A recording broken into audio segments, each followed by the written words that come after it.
everybody, SPAZ here, and welcome to another edition of But Is It Power Pop?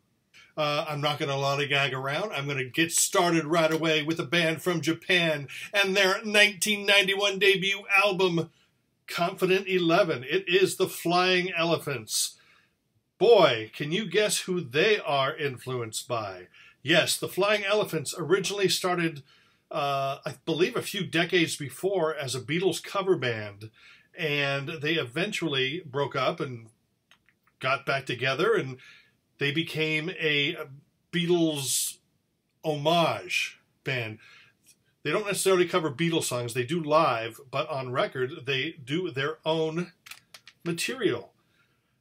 This is absolutely fantastic. If you're a fan of bands like, Utopia's To Face the Music, The Ruddles, let's say Phil Keaggy and Sunday's Child. In fact, the McCartney-esque guy right here, his voice sounds more like Phil Keaggy than it does Paul McCartney, but it is just, they write great pop songs. This album here is closer to maybe Beatles 64, 65 period. A lot of great songs. The English language, their pronunciation is not really that great. Sometimes you have to wonder. In fact, if you notice here, there's a song, track 5 there, Pretty City Girl. It sounds like they're actually singing Pretty Sweet Girl, but the song is called Pretty City Girl. So the English language translation doesn't always work. Sometimes you sort of giggle, but it's just great pop. You know, the guy does have a McCartney-esque voice. The Lennon guy has a John Lennon type voice. So it's really fun. Actually, believe it or not, this album, their second album called Second Flight, was probably, in my opinion, even better. It sort of combined 66 through 69 era Beatles. There's not psychedelia in there, but there's, you can hear little bits and pieces of parts that were inspired by maybe Sgt. Pepper or Abbey Road or something. So Confident 11 and Second Flight are great. This right here, Flying Elephants Brick Road, which is the third album, it's really good. Got some great stuff on it. Not as great as these two. So if you're planning to invest some dollars in Flying Elephants, definitely get Confident 11 and Second Flight. I'd personally like to thank my friend Tamio from Japan.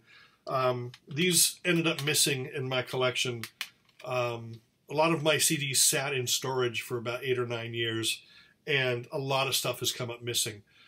And it's really kind of sad, but that's just the way it goes. I don't know what happened to them, but now, thanks to Tamio, I have all 3 Flying Elephant studio albums. There is a live album out where they do a couple tracks from, I think, the first album, and then some Beatles songs, but I'm not a live album fan, so I sort of skip it. Next up, this isn't necessarily power pop. This is Los Straitjackets. What's so funny about Peace, Love, and Los Straitjackets? The 5 guys from Los Straitjackets perform the music instrumental versions of Nick Lowe songs. That's Nick Lowe right there writing the songs, and that's the band playing them. Here is a list of the tracks, so you can take a look at that real fast. This is on the Yep Rock label, who has been releasing the Los Straitjackets albums, and they also released the Nick Lowe last 5 albums or so, plus the reissues of the first 6 albums, and those are just must-haves for everybody. But Los Straitjackets is doing Nick Lowe.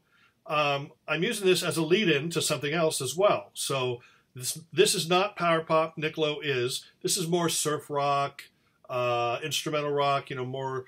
I'd say it's going to be more Shadows than it's going to be Ventures. But really nice versions of a lot of tracks. Another thing I wanted to bring up. This is going to segue into, this is another great Los Straitjackets album featuring Kaiser George, and it's called Twist Party, and it's sort of somewhere between twist music and Mercy Beat, because Kaiser George is in a band called the Kaisers. Now this right here is a great record. Not power pop, but power pop fans will love it if they love twist music from the 60s as well as Mercy Beat, and if they like fun, because this is really a lot of fun.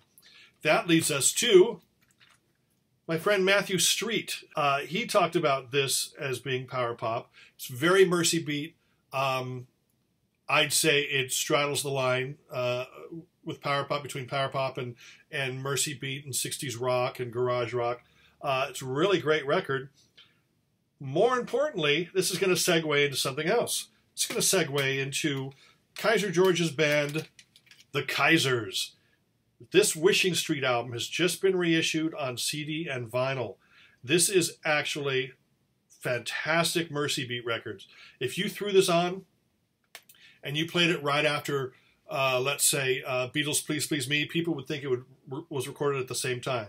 This is total 62, 63 Mercy Beat sound, and they're a Scottish band, and they've put out a few albums, the Kaisers have. I don't have them all. I really want to get them all. I think I'm missing 2, but definitely a band to get into. Anything Kaiser George is involved with, I highly recommend. Moving on, Phil Keaggy and Sunday's Child. Phil is now a contemporary Christian music artist, and he was then too. He used to be a member of Glass Harp in the early 70s, but when he went solo, he went contemporary Christian. This album here is obviously an homage to the Beatles, and there's some absolutely stellar, outstanding power pop moments. Phil Keaggy has a very McCartney-esque voice, and on this album he puts it to use with some great songs. In fact, some of the songs even sort of remind me of John Wilson from the Dodgers or Tommy Evans from Badfinger. That's right there, praise enough. No pun intended. So you should definitely check out Phil Keaggy and Sunday's Child. Maybe if you're just going to search for songs to see what it sounds like, check out like Tell Me How You Feel or I Always Do. And those are probably my 2 favorite songs on the album. Definitely worth tracking down. I don't think it's too hard to find right now. Next up, The Legal Matters, one of my favorite albums of the last few years. This album really got me through some hard times in 2015, and I thank Chris, Keith, and Andy for that. This is absolutely stellar and stunning. This is, I mean, at some points it's a little Matthew Sweet. Sometimes it's a little Jellyfish, but it's really great. Highly recommend this record. This is one of the best power pop albums of the last few years, guaranteed. Sweet Dreams Are Made of This, The Tourists. This is the band that Annie Lennox and Dave Stewart used to be in before Eurythmics. Great 60s pop, psychedelic, new wavy. Is it power pop? There are some amazing power pop moments. Great harmonies, great melodies, great hooks. The late Pete Coombs was really kind of the leader of the band. There's, when I hear things like Blind Among the Flowers, I'm hearing like the Byrds, the same way that you heard the Byrds back when you heard like the first couple Tom Petty records. You heard a really Roger McGuinn influence. But it's really much more than that, and and it does veer into quote unquote new wavy. Sounds nothing like Eurythmics. In fact, Annie is like a co-vocalist. She's not even the main focal point. Although I think their biggest UK hits were probably sung by her.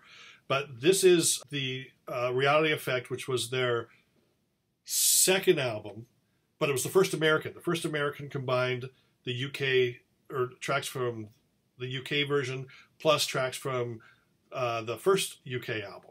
I'm surprised those have never come out on CD. If you can't track that down, this one is even going to be harder to track down. This is Japanese only. It's way out of print. Luminous Basement is their final album. The songs are in different order. Let me see if I can get this. The songs are in different order than the American album, but it's the same tracks. And it's just a stunning record. A lot of great tracks on it. I love that album to death. But probably more than likely, this is what you're going to be able to find, which is Greatest Hits. And, there's Dave Stewart and there's Annie right there. Sounds nothing like Eurythmics. If you want synth pop, then buy Eurythmics. But if you want some great 60s, jangly, power pop, psychedelic, dig this. Next up, an absolutely stunner of an album by a man not known for power pop, Mr. Ian McNabb. This is his self-titled album. Is it power pop? Ian is a great songwriter. He's a great pop songwriter, but he's always just traveling down different roads. This album here is probably the closest he gets to a bona fide power pop album. There's just some stunning, absolutely stunning songs on this record, but that's not abnormal for Ian McNabb. There's always stunning songs on Ian McNabb albums. So, but I would highly recommend you tracking self-titled Ian McNabb down. It is a pop masterpiece. Is it power pop? As I said, some moments are really, really power pop. Some moments aren't, but damn is it great. Finally, first album from Yachts. Yes, Henry Priestman, Martin Watson, Bobby Bellis, Martin Dempsey. Great record. One of the most overlooked bands in Liverpool history, in power pop history. This is a stunner of an album. The US version is called SOS. Has a different cover, slightly rejigged track list. In fact, this album has a few songs that aren't on the domestic version and vice versa. This right here, I picked it up when it first came out on CD, and from what I understand, it goes for a couple $100 now. It is a stunner of an album. If you can find it on vinyl, if you can find it on CD, do whatever you need to do. Great pop songs. They've got 4 great vocalists in the band. They've got great songwriters in the band, harmonies, and it's really hard to describe. Maybe if you got the Jam, Squeeze, Elvis Costello, Nick Lowe, and the Beatles, and you crammed them right down into the ether, up would pop Yachts. But you know what? This wasn't the end of the story for the band. They put out another album, tons of singles. Gosh, I'd love to see those on CD. But that's all I got for you for this edition of But Is It Power Pop? Jam-packed with information. You may need to go back and watch it again in order to fully understand what I talked about, because I don't even understand. So thank you, everybody, for watching, and we'll see you next time on But Is It Power Pop? Smay later.